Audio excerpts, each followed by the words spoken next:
Good evening, Dhamma friends. Welcome back to online Pali reading class. We are going to get started today by respecting the Buddha. Sadhu, sadhu, sadhu.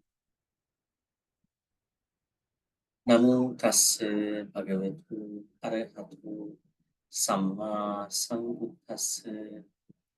Namo tassa bhagavatu arahatu samma sambuddhassa. Namo tassa bhagavatu arahatu samma sambuddhassa.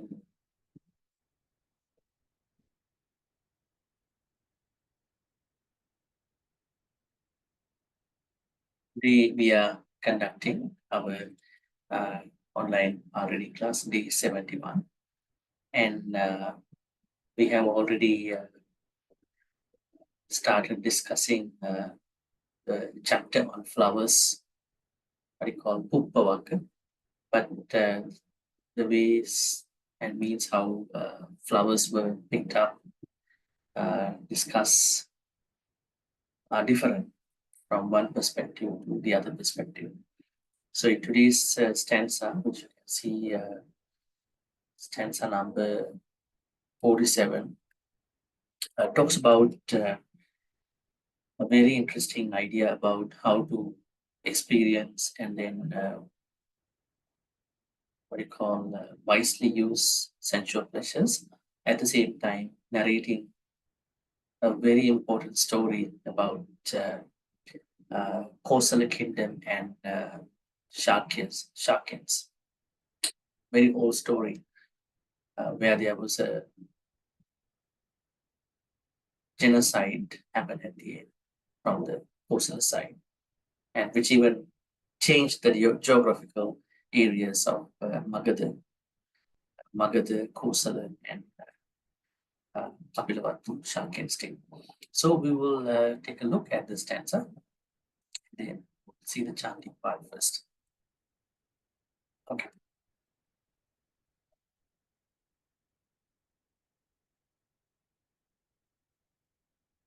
Uppani eva pachinantam vyasatta manasang narang suttan gamang maho guva machu adaya gacchati. Uppani eva pachinantam vyasatta manasang narang suttan gamang maho guva machu adaya gacchati. Okay, so then we will ask our groups, chanting groups to read. So first, group 1. Anyone from group 1 who would like to read? You can raise your. Yes, Mei. Sorry. Switching off. Bhante. Yes, please. Pupa ni heva pachi nantang. Biasatam manasang narang. Sutang gamang mahogowa. Machu adaya gachati. Okay, great. Thank you, Bhante. And group 2? Yes, Mei. Please. Group 2.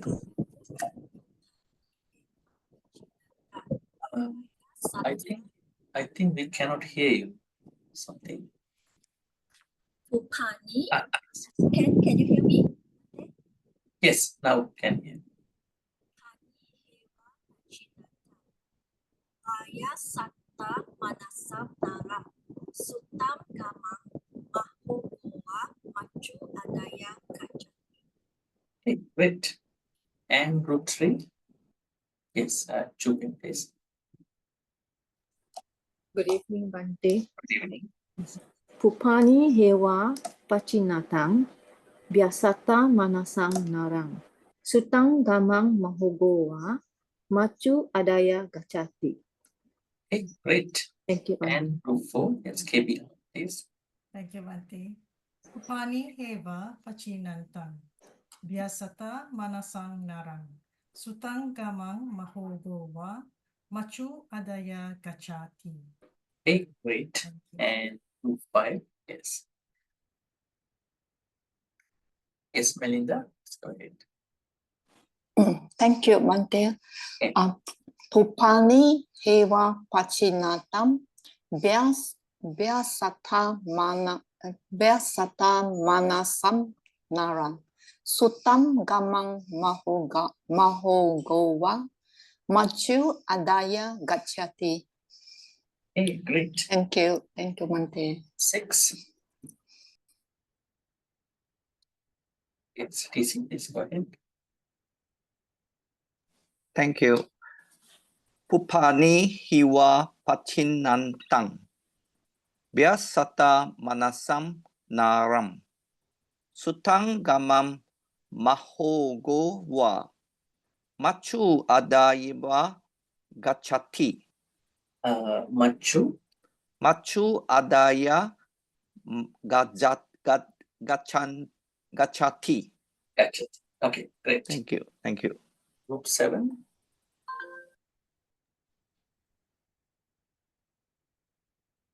Group 7.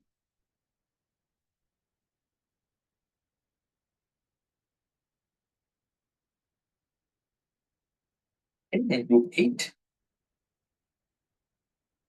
Oh, who would like to read this? Doris and Susie. Let's okay. you me. Nancy. Okay. Yes, good evening, Bhante. Good evening, Yes, everyone. yes. I'm from group 7. Okay, group 7. Then we will go to Doris. Yeah, please. Yeah.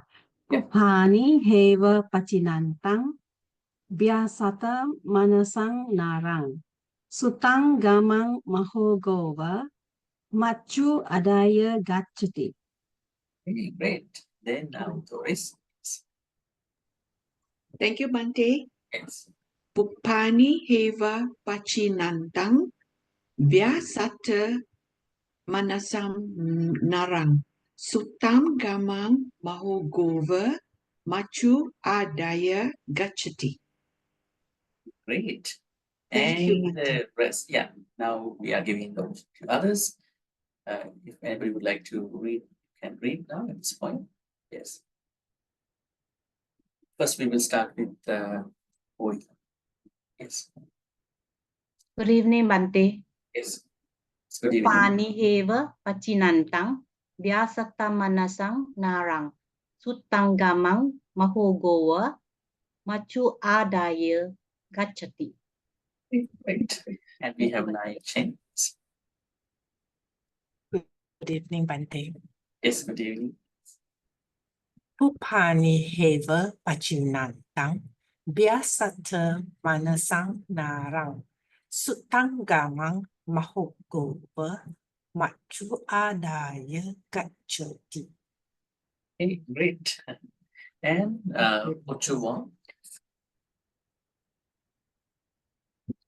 Good evening. Thank you, Bhante. Good evening.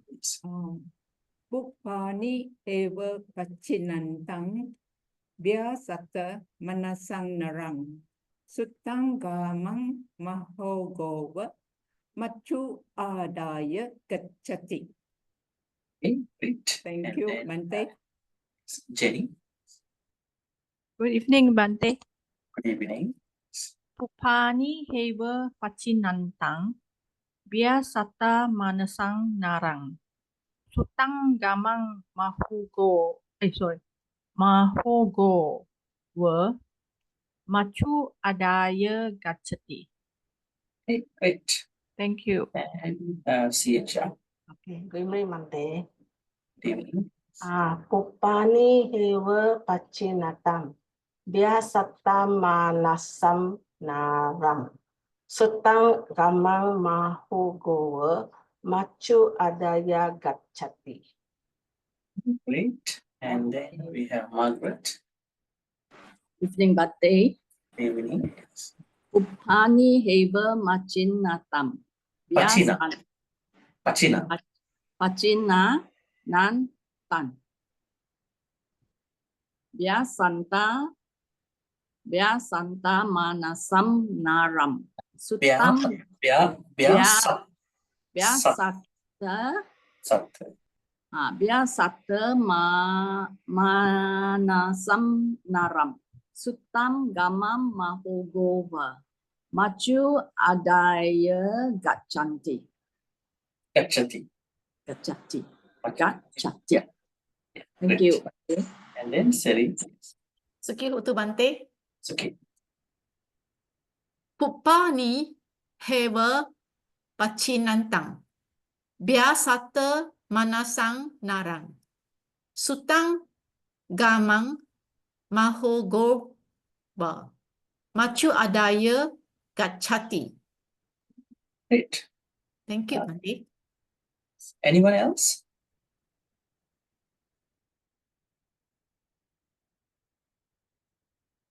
Anyone else would like to read?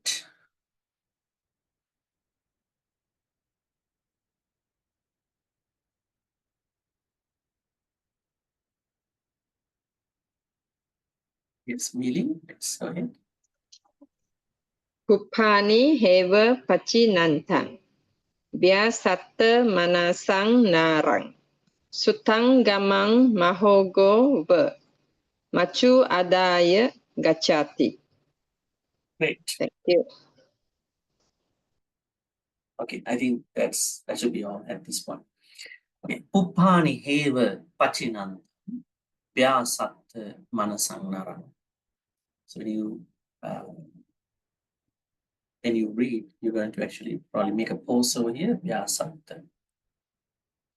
Pupani heva pachinantam vyasat manasang. Sutang gamang maho over Machu adaya gacchati. Okay, so what's the translation of this stanza? You can see the relevance of flowers in the stanza, Pupani. But it's like not Pupani. Pupani means neutral, plural. That means plural of flower. Pupani. And then, before that, I want to probably ask something else. You know, when we offer flowers to the Buddha, we have some stanzas in the chanting book, right? What are those stanzas? There are Pali words for flowers. When you place flowers in front of the Buddha statue, you are reading probably by looking at the textbook. Say, Vanna Gandha Gunu Peta Etam Usuma Santati Pujayami Munindas Siri Pada Saru. This was not uttered by the Buddha. Some senior monks, they made it later. But the idea is that Vannagandha Gunu Peta Etam Kusuma Santati. Kusuma. Kusuma is one word for another Pali word for flower. Kusuma. Kusuma means flower. But here you can say flower because Kusuma Santati means. Santati means collection. Okay. Kusuma Santati. You can see a bouquet of flowers, vase of flowers, tray of flowers. So, Kusuma. This is one Pali word for flower. And there's another Pali stanza for offering flowers, right? Normally, when you go to the vihara, the monks also actually get to recite these stanzas. What is it? Vannagandha Pujemi Buddha Kusumena ne. Kusuma again. Punyena mete labhamimu. Now, the way how people actually chant, Punyena mete nacha hotu mokka. By this good karma, may I not attain Nibbana. The way how people chant, they break it in the bad way, you know. When you break the Pali words, you have to be careful what you are chanting. What do you call Pujemi Buddham Kusumena Nena Punyena Metena Cha Hotu Mokka. With this good karma, may I be able to attain Nibbana. But the way how people break it, see how it works. Punyena Mete Na Chahotu, Na Chahotu, Na. May I not attain Nibbana. You have to be very careful. That means when you make the pose, you know, when you are chanting, reciting, and be very careful. I know you have the intention, but in Pali, you have to also reflect it in words. Sometimes you have good intention, but you don't know how to reflect in your words, right? So people get hurt, right? Then you say, don't worry because I'm not very much expressive about myself. I had no intention. But the words you talk about not nice. They are very hurtful. In the same way, when we are pronouncing, reciting Pali, we have to know how to pronounce it in a way where we don't complicate the meaning. Okay, so I want to show you another Pali word that is kusuma, which you already know, Kusuma. Now here, puppa. Okay, so now we are going back to the stanza. Puppani heva pachinanta. Pachinanta means pachina. Normally we have another Pali word, ochinanti. Chinanti. Okay? Here, pachina. That means flower gathering. Think about a garland maker or someone who is plucking flowers. Puppani.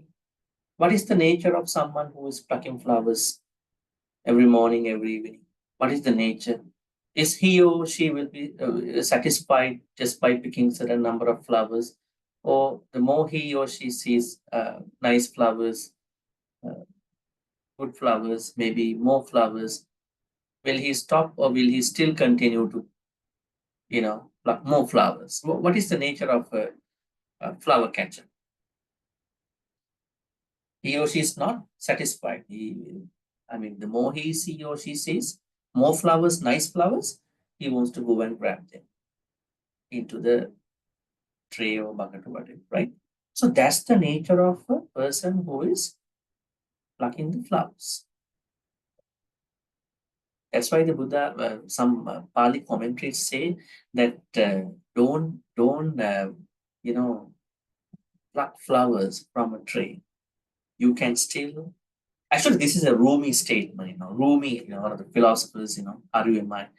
His idea was that. It's not in a relation to the Buddhist idea. But he said, if you really love the tree, flowers, don't pluck it. The moment you pluck it, the flower ceases to exist anymore. Right? That's the Rumi's expression. And then you let it bloom in the tree itself, and then the flower will bloom slowly, gradually, and then fully blossom with that perspective. And some Pali commentaries, they say, if you want to respect the Buddha with flowers, don't pluck it, because when you do that, flower will cease to exist from that point onwards, and you have to add water and all. But don't get misunderstood. It doesn't mean that you cannot buy or bring flowers to the temple and offer it. This is another idea. Okay? Sometimes you cannot get more flowers, and you want to offer flowers. Okay? At that point, you may think about, may all the flowers in the tree be offered to the Buddha. So finally, all are building up certain thoughts, karma, right? So this is one idea, but normally you please continue the way how you offer it, but there are certain other ways to look at it too. So the idea here is that a person who is plucking flowers is not satisfied. The more he or she sees more flowers, he or she goes to, catching more flowers. Uppani heva pachinat. Then, in the same way, narang means human, sentient being is vyasat. Vyasat means satta. Satta means, what does satta mean? Have you ever heard this Pali word before? Satta. S-A-T-T-A. Sabbe satta. Sabbe satta. Right? Sabbe satta bhavantu sukhitanta. What does it mean? May all beings be happy. Right? So then, now I'm asking, what does satta mean? Satta or satta. What are the other places where you found out this Pali word? Other places in your reading? Bujanga, Bhante, 7 enlightenment factors. It's as a number, right? Number, So yes. Satta comes as a number as well. Eko, Eka, then Eko, then Eka, Dukkha, Tikka, Chatukka, then Panchama, Chatta, Satta, right? That way. And then, what are the other places where you have found out this Pali word? Satta, S-A-T-T-A.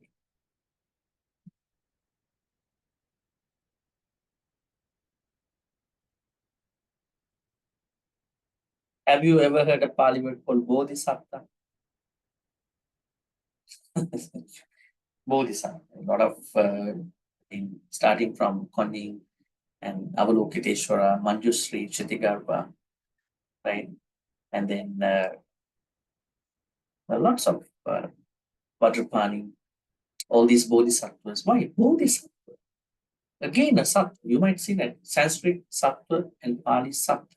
The difference between these two is this is Pali, and now Sanskrit is sattva.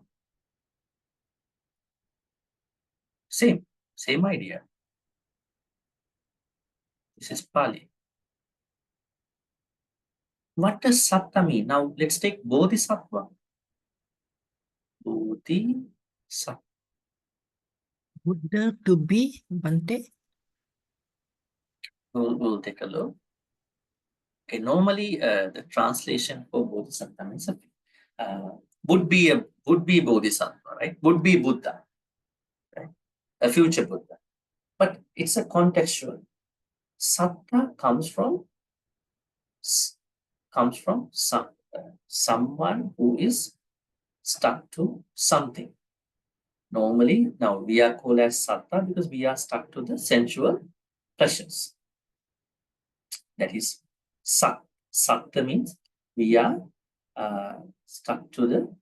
We are naturally, actually, not by effort. Because it's not anybody's problem, right? Don't take it as a problem. It's our nature. By default, we are stuck to the sensual pleasures. And then this overall concept even leads to evolution. Right? So we are stuck to the sensual pleasures. But bodhisattva means someone who is stuck to the bodhi, awakening. Right? So that means the Pali word sattva is not only something that ordinary people stick to, but also good people, noble people, bodhisattvas are also sticking to certain things. Right? They are sticking to the bodhi. Right? They are supposed to fulfill the the requirements, requisites for becoming a Buddha. What are they? Paramita, perfections. The English translation is not nice because perfection means nobody is perfect, but the idea is that provision. You are completing the awakening factors.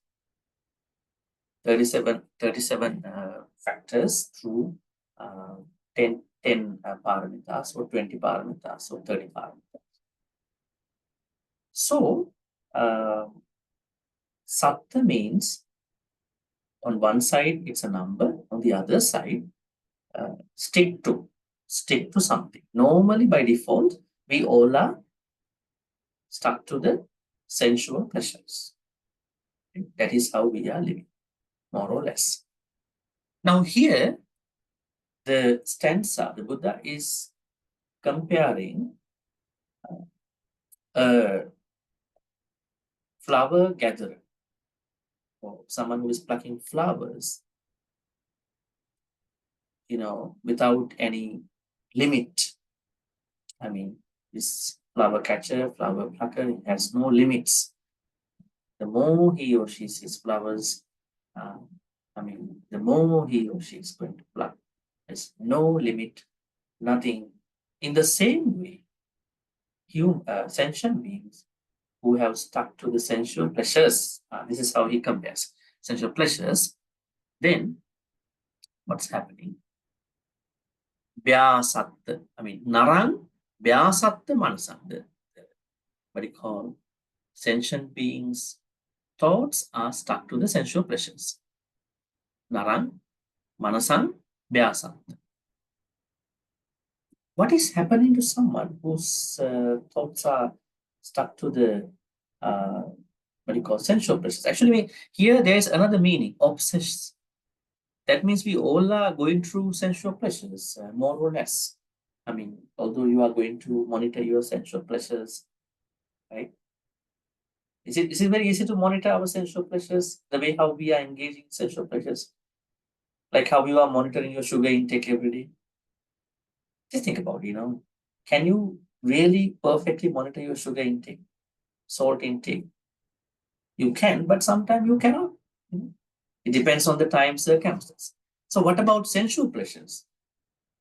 I'm not saying you can't do that. You can, but it's a challenging journey.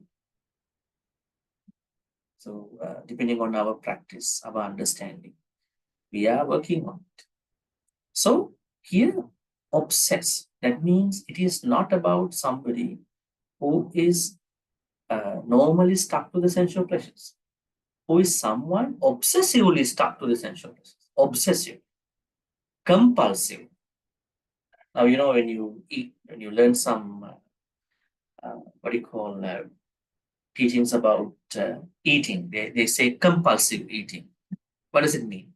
Compulsive eating means you don't have to eat. You are already done with your lunch and dinner, whatever, but you still want to eat. Right? Body-wise, you don't need it, but you still want to eat something. Why is it?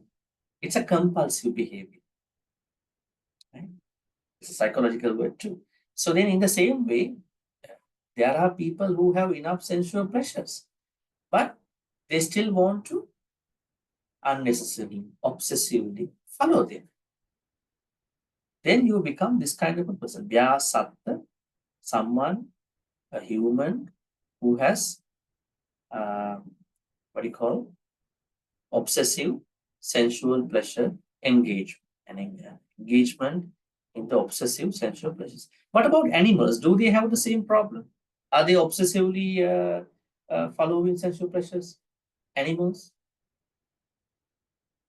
More or less. But some animals, they have a routine. When they eat something, that's it for them. They don't want to do anything more than that. Right? So we have to learn from some animals, moderation in food. Right? They don't want to eat more. They eat it and then they just rest after that. Right? So I mean, but we humans, sometimes if we are going to be obsessed, then we are going to incessantly, obsessively follow it. So this kind of person is Vyasatta Manasang Narang. What will happen to someone like that? That person's life will end. Just like Suttangamang Mahogu. Just like a sleeping village. What does it mean, sleeping village? Suttangamang. Suttangamang. Mahogu. At that time, there were settlements, human settlements were built without understanding the damages sometimes. So they built their settlements near the rivers. That all the civilization started near rivers. So they never knew when the flood is coming. And then what happened, unfortunately, actually this story has that point too. It's like the sleeping, the village is near the rivers, and then they were sleeping at night. Suddenly, there comes a flood, and then everybody was flooded by the flood into the river, passed away. So what does it mean? Now, when you are obsessively stuck to the sensual pleasures, you never know your end. Your what do you call end in your life? Your death will come to you, even without any plan. That means it will be a very untimely, unexpected death. There are so many examples that we can learn actually about this thing. That means if we monitor our sensual pleasures and the way how we engage in them, then we know how even the death will come to us. Even we can be mindful during our death experience. For those people who don't even have a chance to understand what is this at that point. So Suttan, Gaman, Maho. Mahogo means Ogo. Pali word is Ogo. You can see here.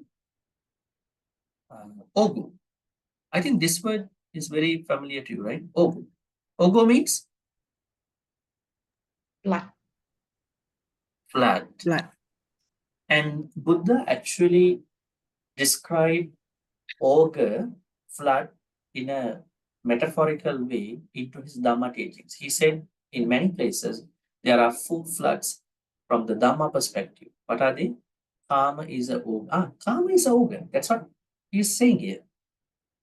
Obsessive behavior, engagement in karma is a flood, because we never know how karmas will flood us into the big river, large river, and then finally it will kill us. Too much obsessive engagement in the karmas will be a disaster. And the second disaster is, as a flood, is bhava. Bhava means the sansaric journey. We never know where we are going. Luckily, in this life, we were able to learn some Dhamma. Now we are improving that. Right? What a blessing is that. The Buddha says in some of the suttas, there are certain periods in this evolution of the world, even people don't hear the Pali word called Buddha, B-U-D-D-H-A. So even to hear the Pali word Buddha is a blessing. It's a rare thing. How many times we are hearing the Pali word Buddha? Chanting every day, morning, evening, and we are learning. So we are so blessed. So we have to count on all those blessings every time. Okay? So bhava means in this sansaric journey, we never know we are heading unless we are trying to understand, who am I? What is happening to me? What is going on? You have to ask this question. When you are angry, what's going on? What is happening to me? Not that what are other people doing when I'm angry. Normally, this is our response, right? We are very much concerned how other people are going to respond to us when I look angry, when I look frustrated. If they are not concerning us, we are getting more angry, more frustrated. How come you don't validate my feelings, my mental states? But without going to that kind of extent, if you were to think that what's going on? Something wrong in my management of my emotions, mental states, and whatever the Dhamma teaches I've been learning for 71 days, are they really helping me or not? Right? Or are they just lessons only on Thursdays? Can you put all that into that particular state? Then if I can understand, yeah, something is happening because I took this object in that unwholesome way. Or let's say if I was disturbed by an unwholesome thought, then how I'm going not to tolerate that particular unwholesomeness. This way you are going to questioning about it. So that's a good way to look at, not to get bothered by the flood, which is called bhava flood. Actually, all these learnings that you are learning for many, many days, many, many weeks elsewhere, they are helping you to understand your existence, understand your life, sansaric life. And then bhava, karma is a flood, bhava is a flood. Then what are the other two? Ditti is a flood. We have some time to time, there are people who have very, very unhealthy, cruel, very evil perspectives, political, social, personal, very disruptive views, and they are going to distribute those thoughts sometimes online, social media, in their gatherings, gossiping. They are distributing one by one. So they want other people to be contagious with that. So we know how bad are those views. Think about one very bad view. Someone's very, very bad views about life.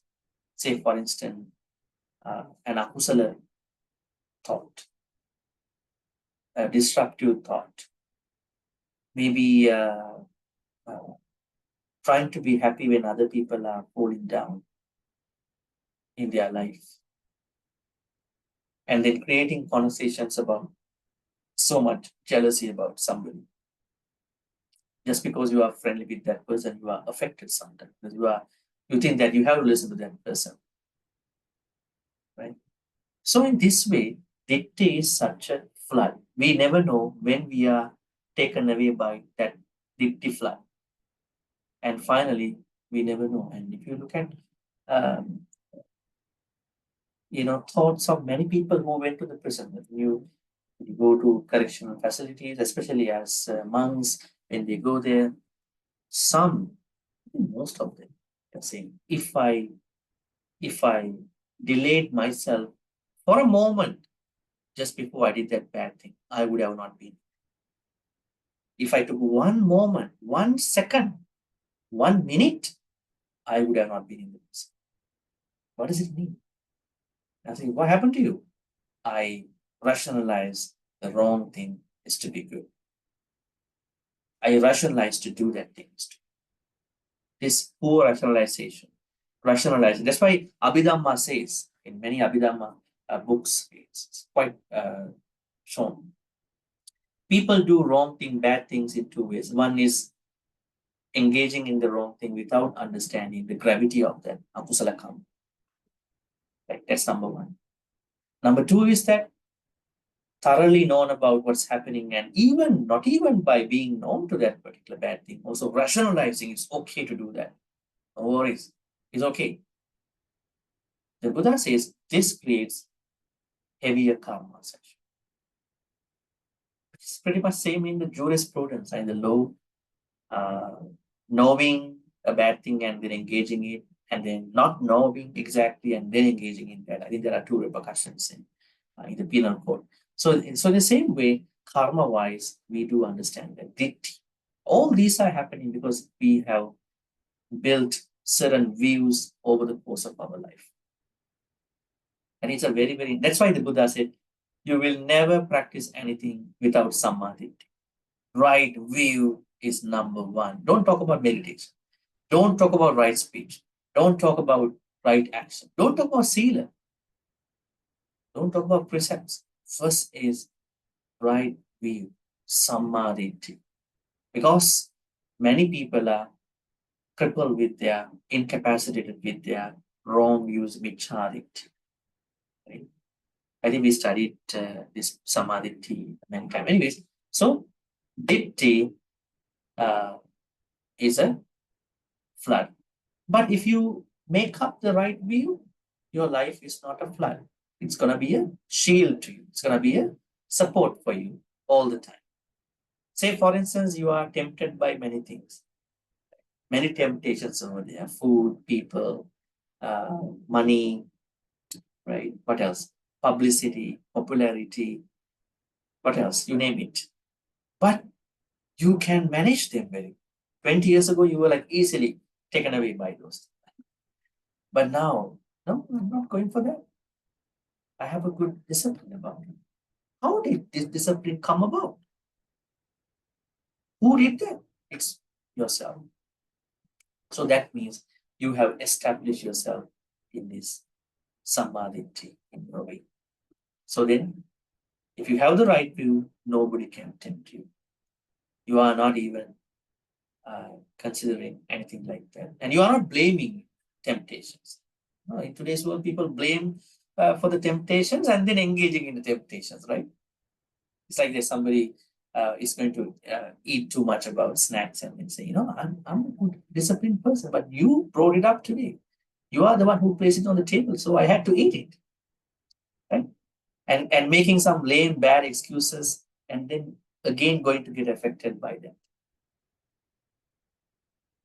I mean, eating is okay, but the thing is that you create that self-discipline with someone. But if you are not, you are all the time carried away by wrong views. It's a flood. And the problem is you never know when you are going to be taken away by that flood.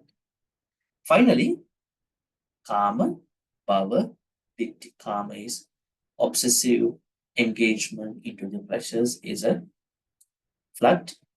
And then power means not having an understanding what will happen, what is happening to me in the sansaric life is a flood. And then not having the samadhi is a flood. If you have the right view, it is not a flood, it's a sheet, it's going to help you all the time. And avidya, ignorance. This ignorance is what? This ignorance is ignorance about the pretty much noble truth. Four Noble Truths. It's not about the theoretical misunderstanding about Four Noble Truths. It's about a personal understanding. Personal, I have to say, I think that day we discussed internalization problem. We can internalize Four Noble Truths into our personal experience as much as we could. I think we would have been much more insight about this process rather than saying, some what do you call dukkha ariya satya, dukkha samudaya ariya satya, dukkha nirodha, dukkha nirodha gamini patipada. So going beyond this kind of a theoretical knowledge is what we understand, that it helps someone to understand the Four Noble Truths. If not, it's a plan. Okay, so then here, going back to the stanza, the stanza talks about the flood of obsessive sensual pleasures. So then we cannot tell everyone that you cannot enjoy sensual pleasures. That's an un-Buddhist idea. It's an un-Buddhist idea. It's not a Buddhist idea. Because in many suttas, Buddha says, I am talking to Gihi Kama Bhogi, Odata Vasana. This Pali words, Gihi Kama Bhogi, Odata Vasana. Gihi means lay people who Kama Bhogi, enjoying sensual pleasure. Odata Vasana, white clad, wearing white clothes. Right? But, the color of the vertical clothing might be different time to time. But anyways, like you wear white clothes when you go to the temple, in a retreat, events, right? What's the meaning of white clothes? Show that you are a pure person, like purified person. Anyways, so we cannot say that, as the Buddha says, engaging in sensual pleasure is an un-Buddhist type. It's a Buddhist type. Buddhists should enjoy sensual pleasures, but Buddhists should not step into obsessive sensual pleasure. This is how we're going to, mark the thin line between no karma, unnecessary karma. No karma also can be a problem, right? If somebody, think about the opposite side of this. If someone is avoiding all the karmas in life, not eating properly, not taking a shower, no self-care, no other care. And finally, what will happen? The person will hate even his or her life too at a certain point. Why am I living? Huh? Why am I living at that point? I better die. So these kind of thoughts are what you call suicidal thoughts. Think about someone who wants to die. We normally tell them, think about killing oneself is panatipata. And then, actually, it's the same thing in the law, right? If somebody is going to commit suicide and suddenly it didn't work, the police will arrest that person. Right? That's, I think, the law as well. But here the idea is that committing suicide is not self-care. That means that person has not understood self-worth. Actually, if you ask from many people, I mean, if they were lucky enough to survive, they would say the problem is with their self-care. How to take care of I don't know how to take care of myself. Either people misuse me, either I could not have a nice life, right? It's all about not being able to engage in required karmas, proper karmas. So then not having any karma is also a problem. Not having lots of karmas, obsessive karmas, it's also a problem. So that's why as lay people, you have to balance out. How many karmas do you have? I don't know, right? Whatever the karma come, I will go for it. How many karmas are there? I think we discussed that sometimes. The 6 sense doors. Six. Yeah, Six karmas. six karmas. Rupa kama, sabda kama, gandha kama, rasa kama, pottabha kama, dhamma kama. See, rupa kama means we are creating karmas through the sights. Think about person you really like in your life, your parents, your loved ones. Yes.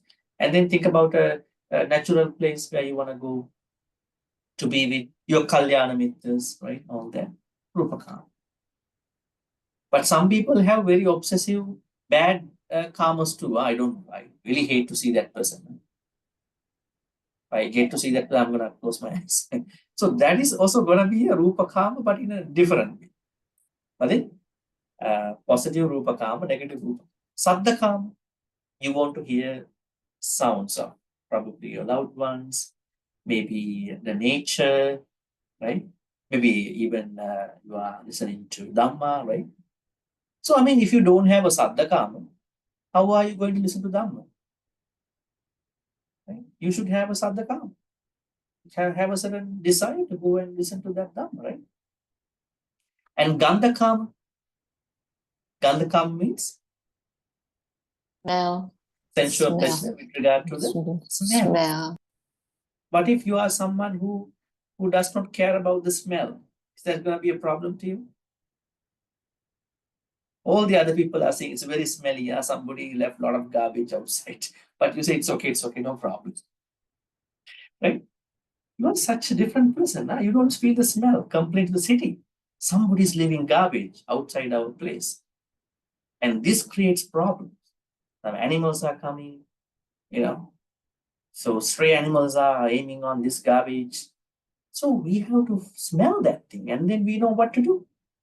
At least we can cooperate with our neighbors in our area, on the street.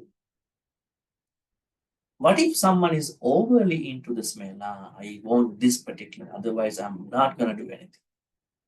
Right? And then that could be a problem too, right? So you need to engage in a healthy, Gandha karma, but not too much, not too less. Rasa karma means sensual pleasure with regard to Taste. What if you are someone who does not even care about the taste until someone puts lots of salt into your food plate? You might think about, I have to now today complain about the food plate. Till that day, you might say, it's okay, no problem. And as we learn a lot of Buddhist things, we're going to be less complaining about people, right? More appreciative. That's something you can think about.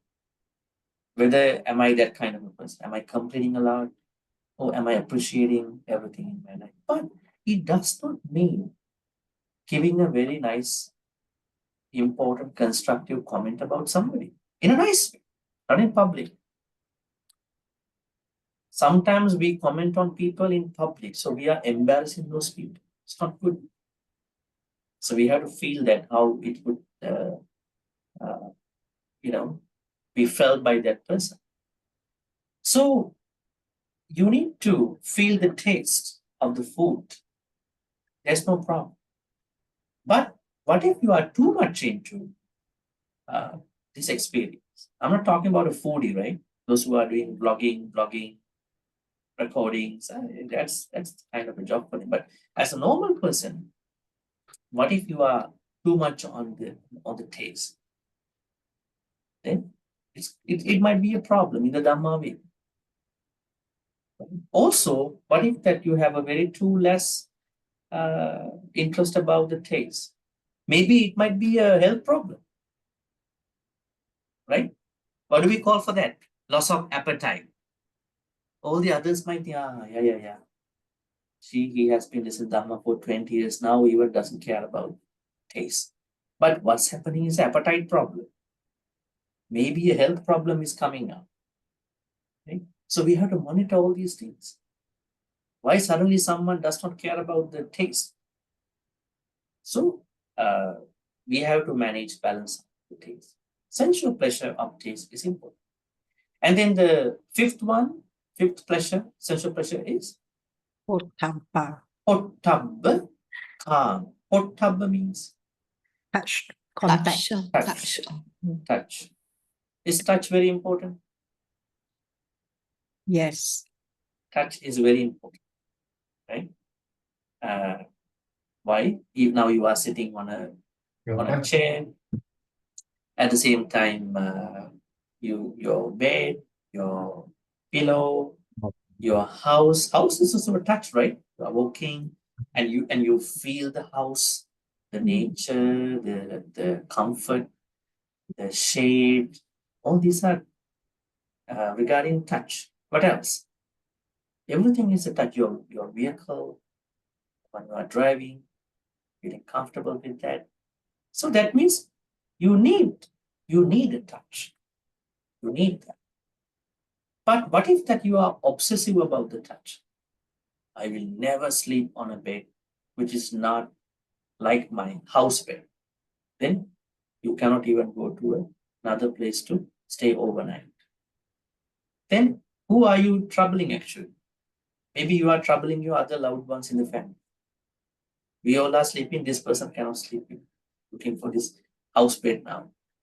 Our house is 100 kilometers away from here. And also you are embarrassing the people in that house too, in that place too, right? So you are not a Subaru. Karaniya Metta Sutta Subaru. You are not an easily supportable person. You are a person who is not easily supportable. So that means we should understand that touch is important, but not too much obsessive, not too less obsessive.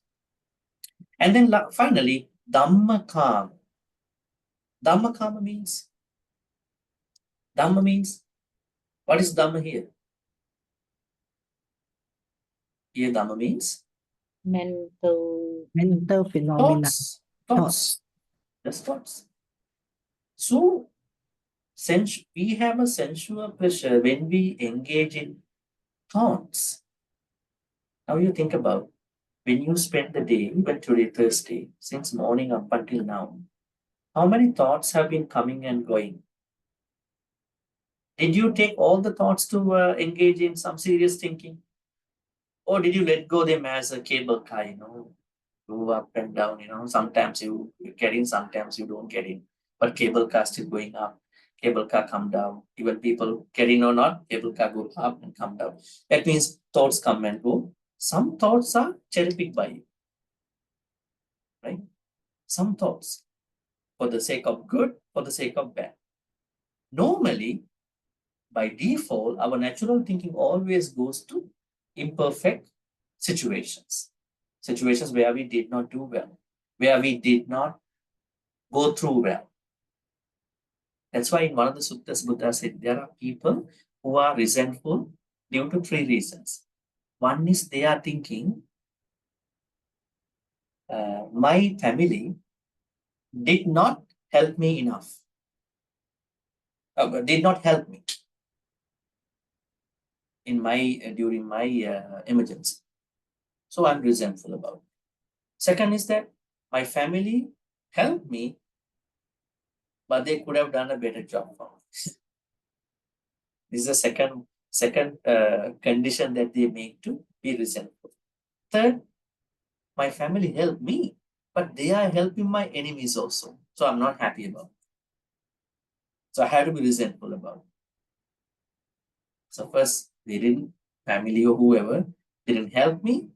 Second, they did help me, but not enough to the extent that I'm happy. I could have done better, or they could have done better, definitely. And now they are even helping my enemies, those people I don't like.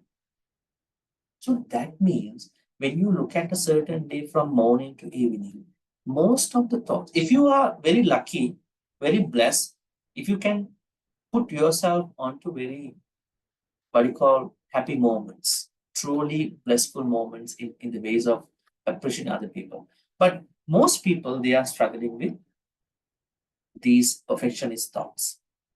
Why they did this to me? Why I couldn't achieve? So that's why the Buddha said, Dhammakama, in the form of Dhammakama, he said that being able to engage in a very happy, blessed thought is also a sensual pleasure. But unfortunately, this is different to 2 people, 3 people. It depends on how they are thinking. Okay, so these are the 6 sensual pleasures. Now, we don't have a problem. We understand engaging in sensual pleasure is a normal thing for all Buddhists, but be careful not to be too less, not to be too obsessive about it. And then, going back to the stanza, okay, Sutta. I think we were going to talk about Ogo. Ogo means flood.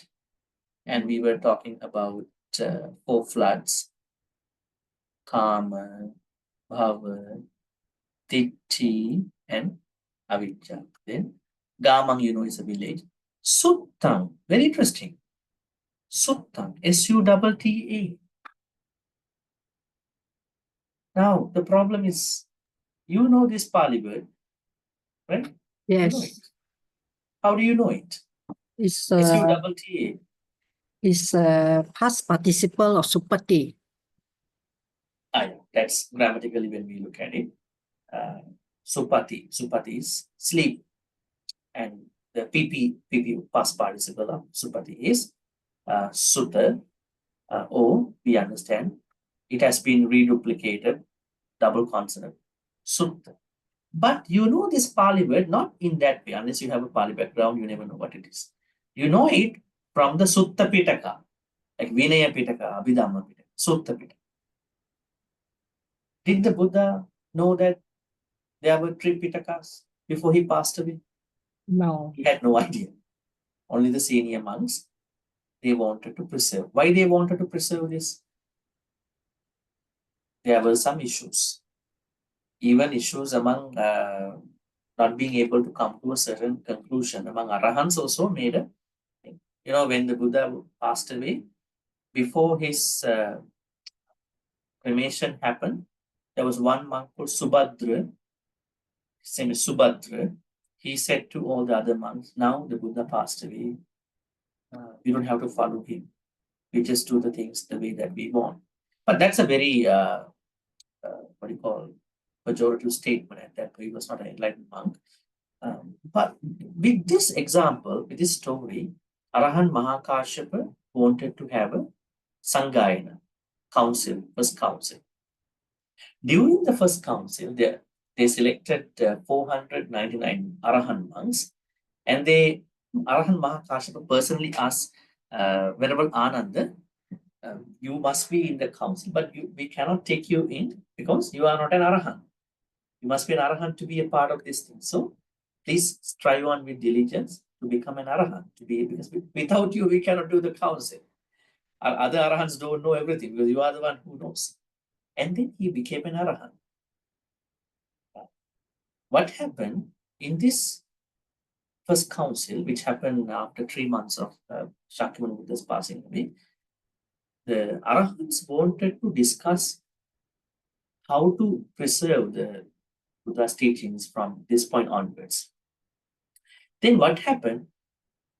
Among Arahants, there didn't happen a certain consensus about what to do. Say, for instance, about Vinaya. And because just before Buddha passed away, Buddha told monks, you have to release some minor rules. And then now it was stable in the council. Then Arahant Mahakashyapa asked, okay, what do you think? What do you think the minor rules are? And some Arahant said it's four main winning things, and the rest is all minor rules. And some Arahant said out of this 500, the 4 main thing, and then the 13 other thing, the rest are the minor rule. So this way, different Arahants say different things.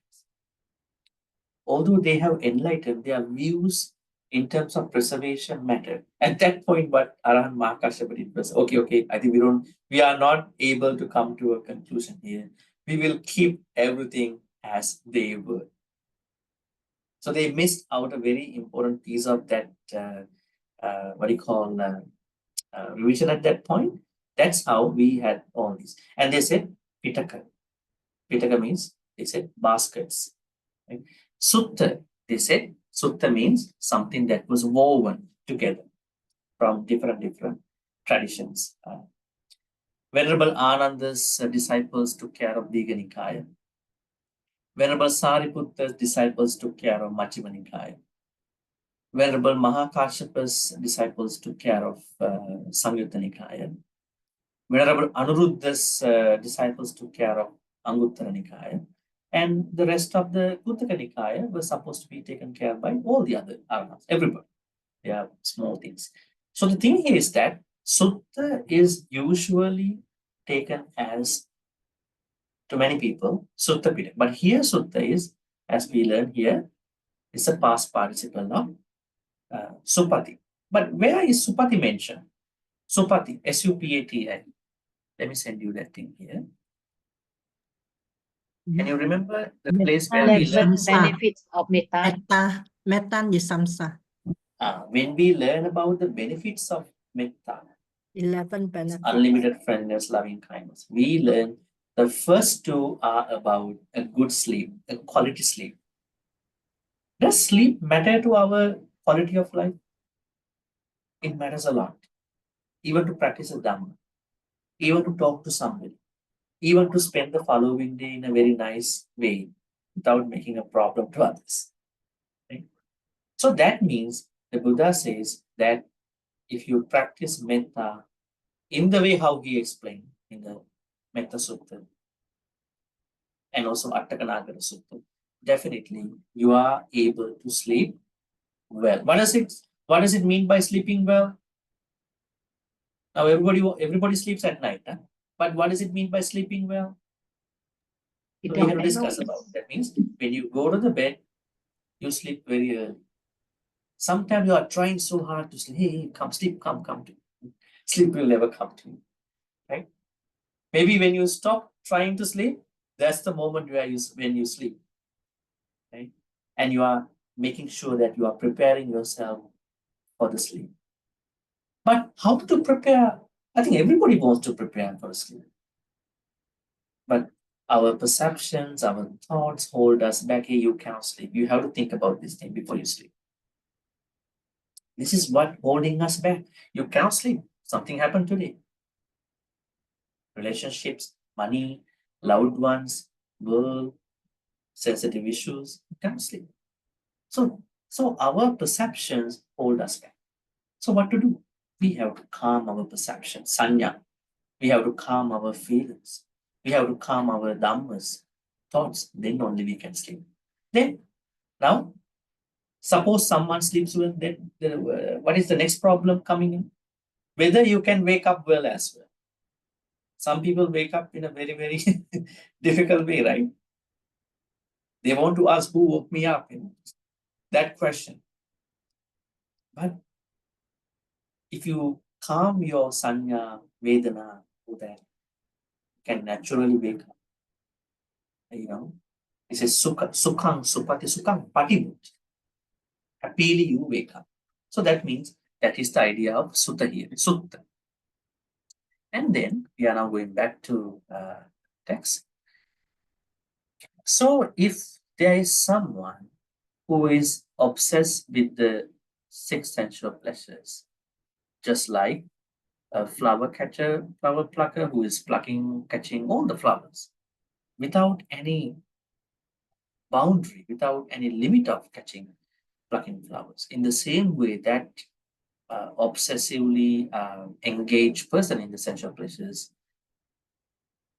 going to die because of that, what you call, flood of sensual pleasures, just like a sleeping village, just like someone who sleeps near a very large river, and at night, maybe by the morning, that person might be taken away by a flood. Machu adaya. Machu means death. So death will take that person away. Okay, this is the stanza, and then the what you call ancillary thoughts about it. But now we are going to look at the story of this one. What's the story? You can see here. It's about Vidudava, very famous character, the Indian what do you call the 6 BC era. Who is Vidudava? Now we understand what happened was that King Kosala once born. Okay, King Kosala was closely observing the Buddha. So one day he thought, okay, 2,000 monks go to Anathapindika's house every day. I think 1,000 monks for the daily dana, another 1,000 for the what you call medicinal dana, maybe evening. At that time they were receiving some, some jaggery, some soup, some kind of medicinal things in the evening as well at that time. So 2,000 monks are going to this person's house. And then another 500 monks are daily going to Vishaka's house. Another 500 monks are going daily to, Suppavasa's house, another lady. Another 500 monks are going to Chulla Anathapindika's house. Who is that? He's not Anathapindika. Chulla Anathapindika, little Anathapindika. There was another man whose name went by Chulla Anathapindika. Let me type that for you, his name. Maybe I would write this way. Anathapindika's house. This is the famous one. Okay, 2,000 monks. And then Shaka house, 500 monks. And then Suppavasa's house, 500 monks. And Chulla Anathapindika's house, 500 monks. So he was King Kosala was closely observing this behavior, and he was thinking, why monks are not coming to my place? So I want to go and see the Buddha and invite the Buddha. So one day he went. He said to the Buddha, Bhante, I also want some monks to my house, and this, I think I would like to invite you and other monks.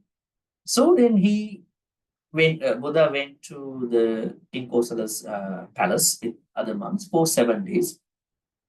And then the Buddha said, I cannot come anymore because Buddhist monks should not go to the same house all the time. Very interesting statement, huh? Because they are a common group, so they have to go to all these houses. So I cannot come to your house every day. So I asked Venerable Ananda to take care of this thing after that. Whenever I am free, I will come to your house. Then what happened? King also did something. King also could not come to the Dana hall after that in the palace.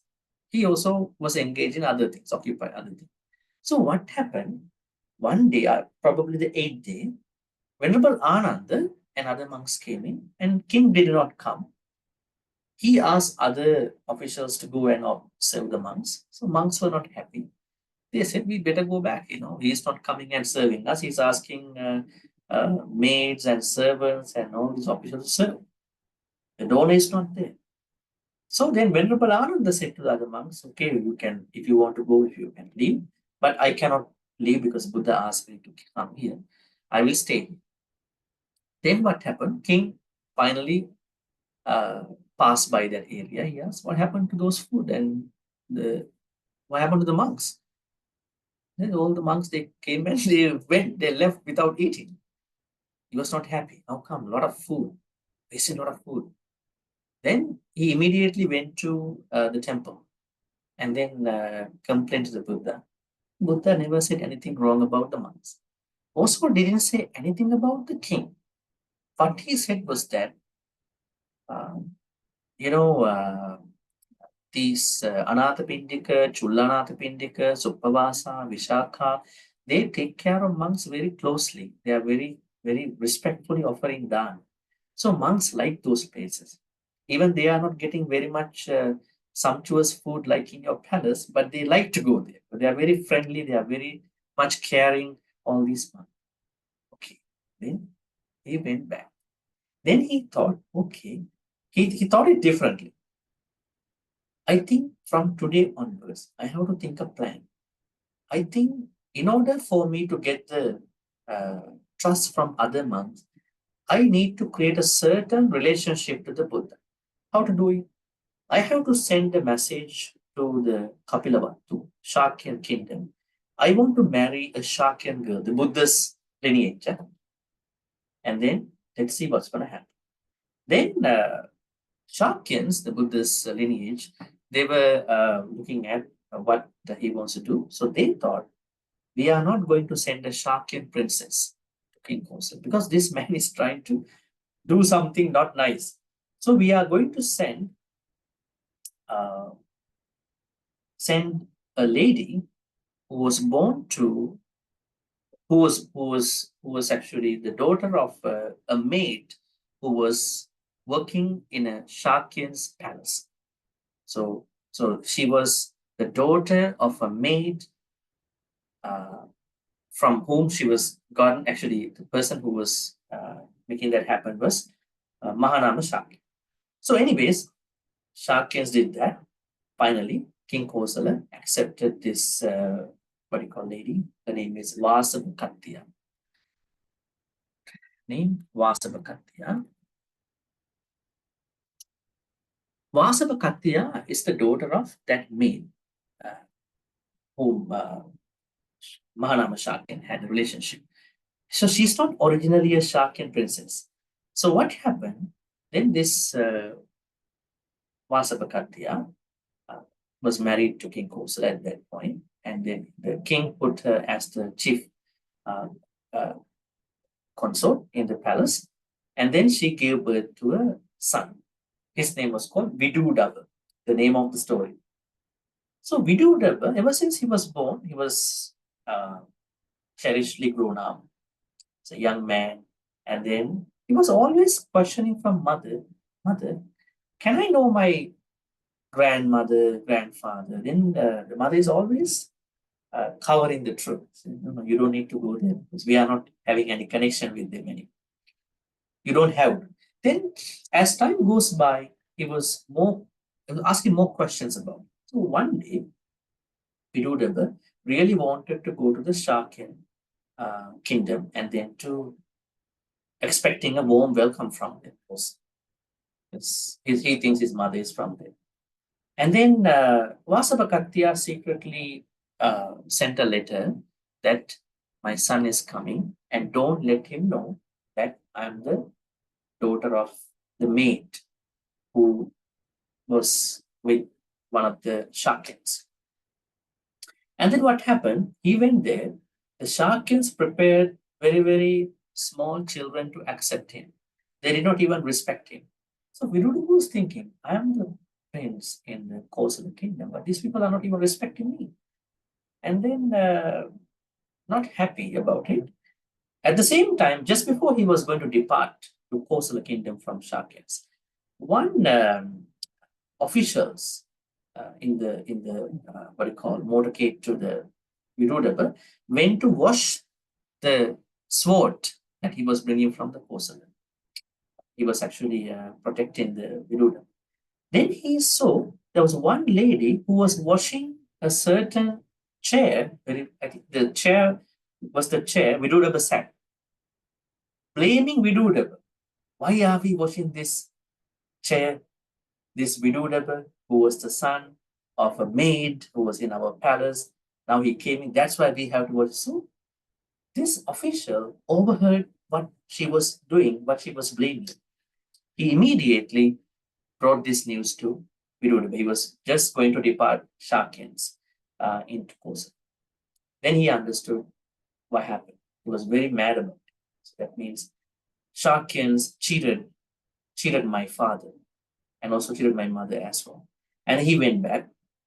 Then one day, he decided he wanted to go to the Shakyans to massacre the whole Shakyan kingdom. The Buddha went onto the road. He sat in the middle of the road, and then he asked, "Why are you here in this noon time?" Then he was saying something different. And the second time, third time also he went, because he knew that he is going to exterminate everybody in the Shakyan. Then finally, Buddha understood Shakyans, my people, have done a very big, serious, bad karma in the past life. I cannot help them anymore. So Virudaba massacred everybody in the kingdom. And then not even he massacred, you know what he did?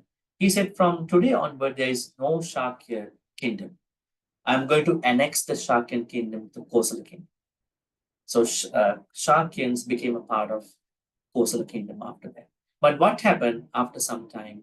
Ajasatta, the king of the Magadha, son of Bimbisara, killed Virudaba.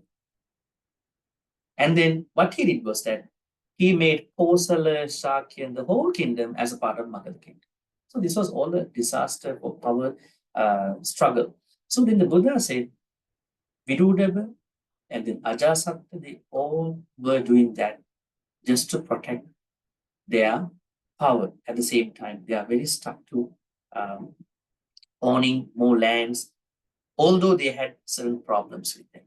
So that's why the Buddha said, on account of Virudaba's death and then Shakyan's death, he was highlighting that if someone is very much stuck to these sensual pleasures obsessively, they will have a problem. Actually, what happened in a couple of stories is that there are two stories. One story says that Ajasatta killed Virudaba. The other story says that Ajasatta, after killing all the Shakyans, he came back on the way.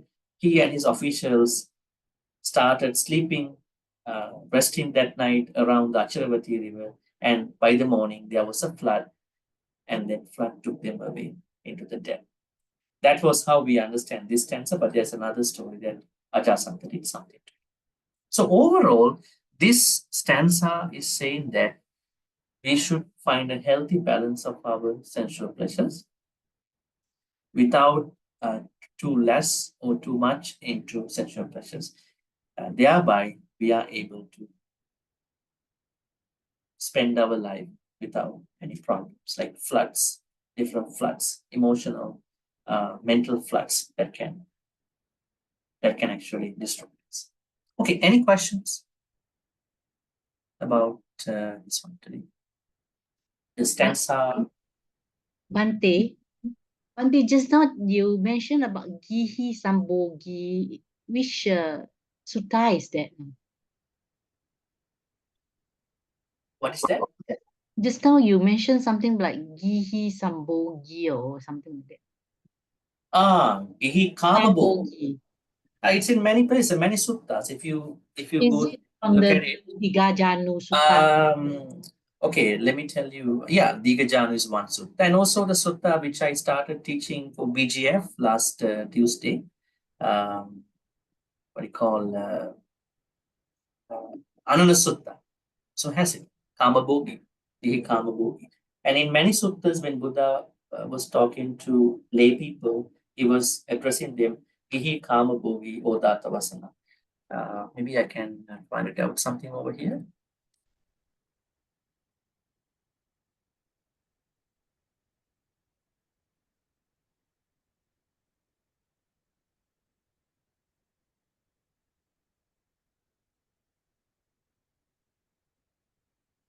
In many suttas, you can check it here. This is what we see. Gihi, Kamapugi, Odata. Okay, this is how it was given. White-clad lay people who enjoy sensual pleasures. See that central. White. Lay people.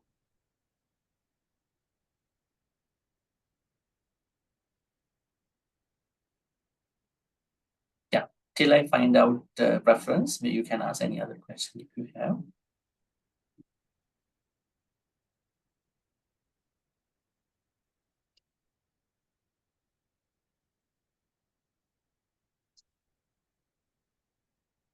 Yeah.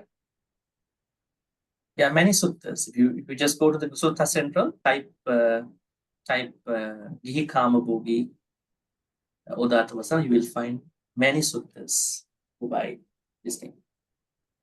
So that also says that Buddha clearly understood that he was talking to lay people who are enjoying sensual pleasures.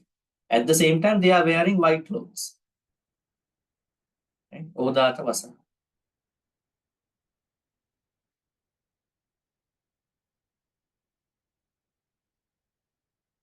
Other questions?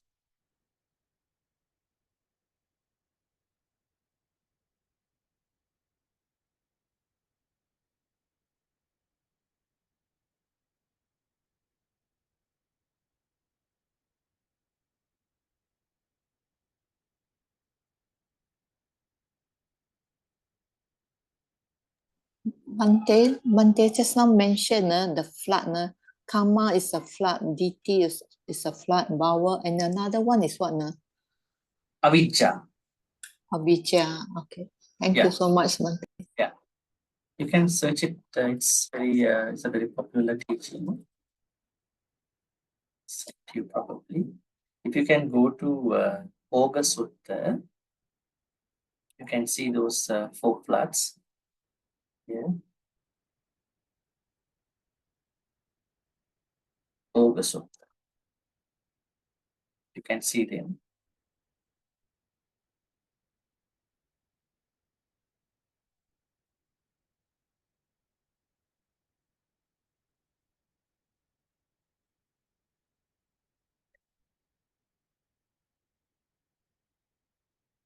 What are the other questions you have about this stanza particular?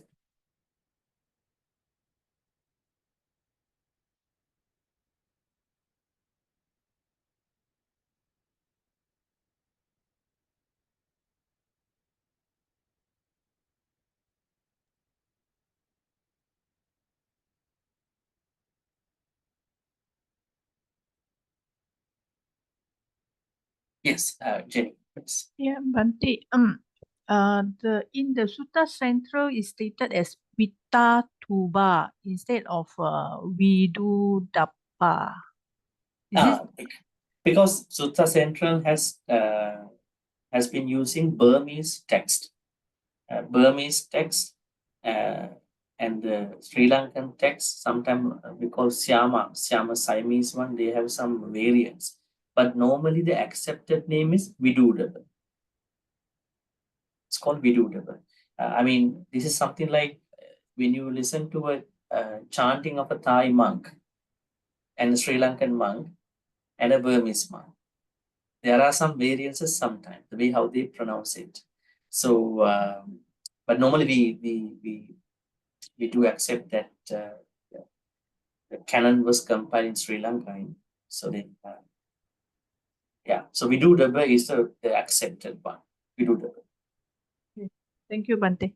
Yes. Bhante, the word Piyasata, what does Piya mean? P-Y long A. Piyasata. You mean the second line, right? Yes. Sata means someone who is stuck to something, obsessed. So Piyasata.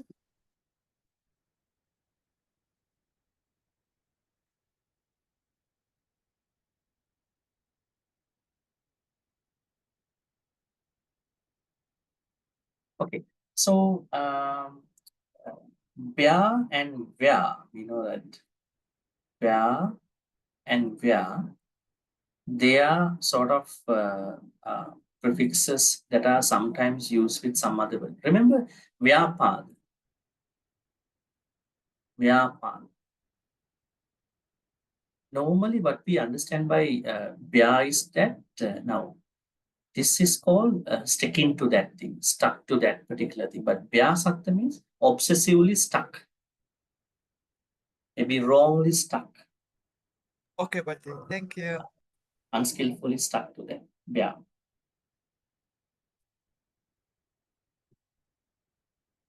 You know, when we read Vyapada, Pat means eat, wrongly eat. So that means ill will. Sorry, Bhante, Okay. could you please repeat? Vyapada. Pada means? Yeah, pat means eating actually. Pat, or patati also we say, but Vyapada we understand is ill will. That means there is a wrong eating. Wrong eating. That means ill will. Contextually, it's ill will. So those words carry certain different meanings. Yes. Bhante, can you just briefly explain again Sutang here? Didn't quite get. Sutang. Okay, Sutang is a Tapi and past. Sutang. Yeah. Is it connected at all? What's the other one? Sutapi. Sutapi. Sutapi. Sutapi. Supati, Bhante. Supati. Okay. Supati. Sutta, S-U Supati. double. Okay. Yeah. Here's the thing. Now, you know the Pali word S-U double T. Sutta. We understand Sutta is a discourse. Yes. But here Sutta is another form. It's not a normal noun. It's a past participle. It's a past participle of the Pali verb called supati. Pali verb is supati, sleep. So when you had slept, that means slept.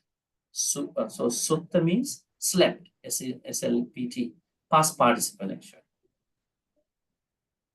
Okay.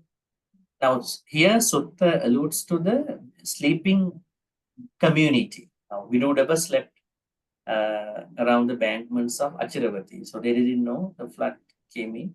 Yeah. Sutta, S-U-T-T. Suttangamang Mahogu. Thank you, Bhante.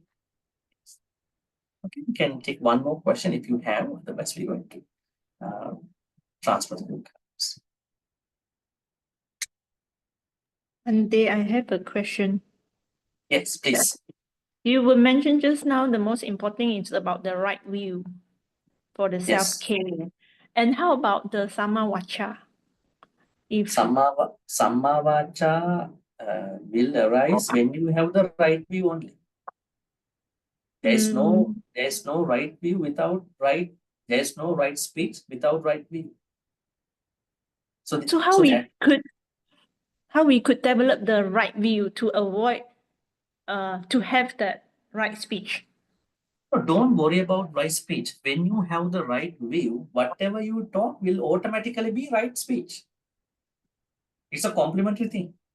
Now, by now we are trying to talk good words by effort, right?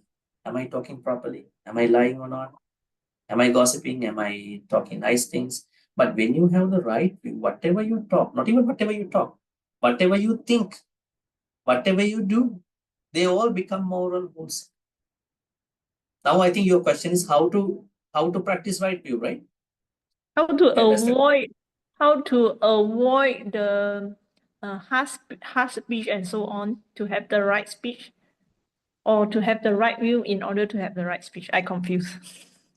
Okay, once again, I want to tell you that if you build up right view, all your words will be moral wholesome. You don't have to worry about it. Now you are only picking up a certain part of the Noble Eightfold Path and thinking how to do it. But let me tell you, when you practice right, when you have the right attitude, right views, then each time when you speak up, when the words coming out of your mouth, they are going to be truthful. They are going to be uniting everybody. They are going to be pleasant, nice to everybody.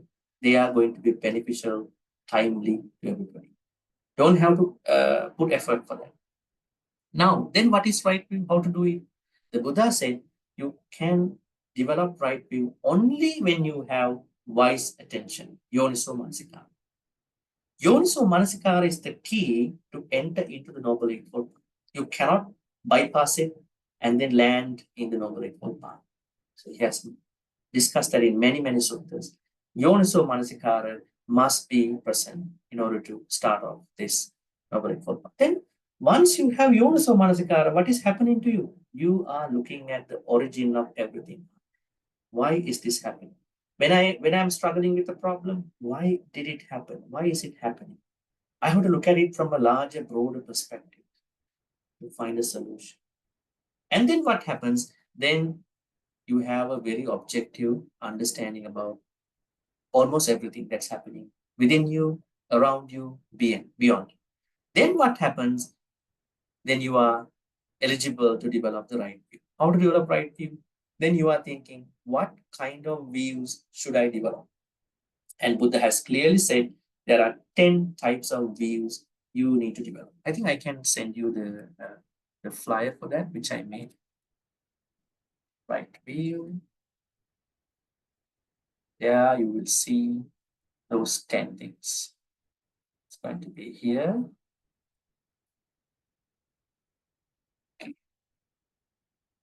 It's the link that I'm going to show you from here.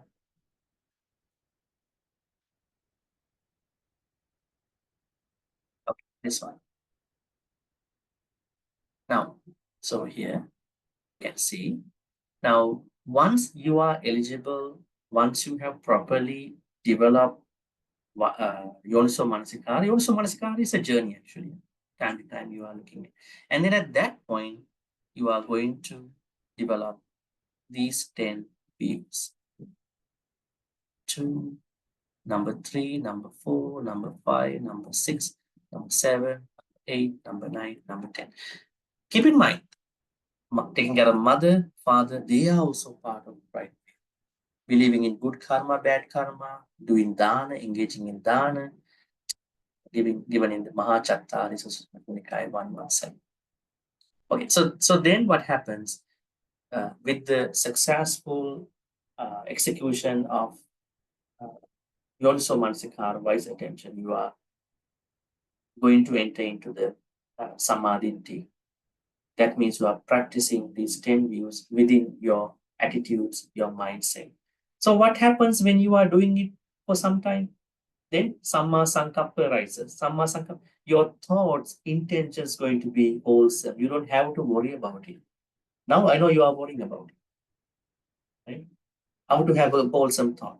By that point, complementarily, they are going to be. Then Samma Sankappa, Samma Vacha, your question. That means then whatever the speeches you are making, they are naturally going to be wholesome. And the rest will be the same up until Samma Samadhi, and then enlightenment is also possible at the end. Okay, I think that's pretty much for today. Then we are going to transfer all the good karmas at this point. May all the good karmas we've been making today be transferred to all the departed ones who passed away in the name of all of us. May they be well and happy. May they attain the supreme bliss of Nibbana. Sadhu. Sadhu, sadhu. Idam me nyate nang hotu sukita huntu nyate. Idam me nyate nang hotu sukita huntu nyate. Idam me nyate nang hotu sukita huntu nyate. May Deva Naga Mahindika also share all our good karmas. May they be well and happy. May they protect, bless all of us for good health, quality of life, prosperity and safety. And may they also bless us for our Dhamma journeys. May our Dhamma journeys become seamless Dhamma journey to practice more Dhamma time. Finally, may Devanaga Mahindika also obtain the supreme bliss of Nibbana. Sadhu, sadhu. Ittavata cha amhehi sambatang punya sampadang. Sabbe deva anumodantu sabba sampatti siddhya. Ittavata cha amhehi sambatang punya sampadang. Sabbe bhuta anumodantu sabba sampatti siddhya ittavata cha amhehi samvatang punya sampadang sabbe satta anumodantu sabba sampatti siddhya akasattha cha bhummatha devanaga mahittika punyantang anumoditva chirang rakhang sasanang akasattha cha bhummatha devanaga mahittika punyantang anumoditva chirang rakhang tudesana akasattha cha bhummatha devanaga mahittika punyantang anumoditva chirang rakhang tumang paranti chirang rakhang tumang sadanam. At the same time, we are making our wish continuously. Our Dhamma wish is to be surrounded with Kalyana Mitras all the way to Nibbana. May we be able to be in the company of Kalyana Mitras. May we not be able to be deviated with anyone. Thinking thus, we're going to make the wish. Imina punya kammena mami bala samagamu satang samagamu hotu yavani bala patya. Before I go to the blessing, I would say that we are going to continue our class next Thursday as well. And 30th, we are cancelling the activities and we are receiving 6th. So next Thursday also we are continuing. If you can participate, you can participate. I know you are busy sometimes. With that, all the wishes, may all the good karmas we've been making today, may they be supportive and helpful for all of us to attain the supreme Chandima. Sadhu, sadhu. Abhivadana siddhis nichang vaddha pachayino chattaru dhamma vaddhanti ayuvano sukhang balam ayurarokya sampatti sagga sampatti mevacha ato nibbana sampatti iminate samucchaya. Sadhu, sadhu, sadhu. With those blessings, wishing you a pleasant good evening. See you next Thursday. Same time. Thank you, Thank Bhante. Thank you, Bhante. Thank you, Bhante. Bhante, sadhu, Thank you, sadhu. Bhante. Good night, Sadhu, everybody. sadhu. Good night. Thank you, Bhante. Thank you, Bhante. Bhante. Thank you. Sadhu, sadhu. Good night, everyone. Thank you. Good night, everyone. Thank you. Yes, good Thank night, you. all And brother and take sister. care. Good night. See you. Bye. Bye-bye.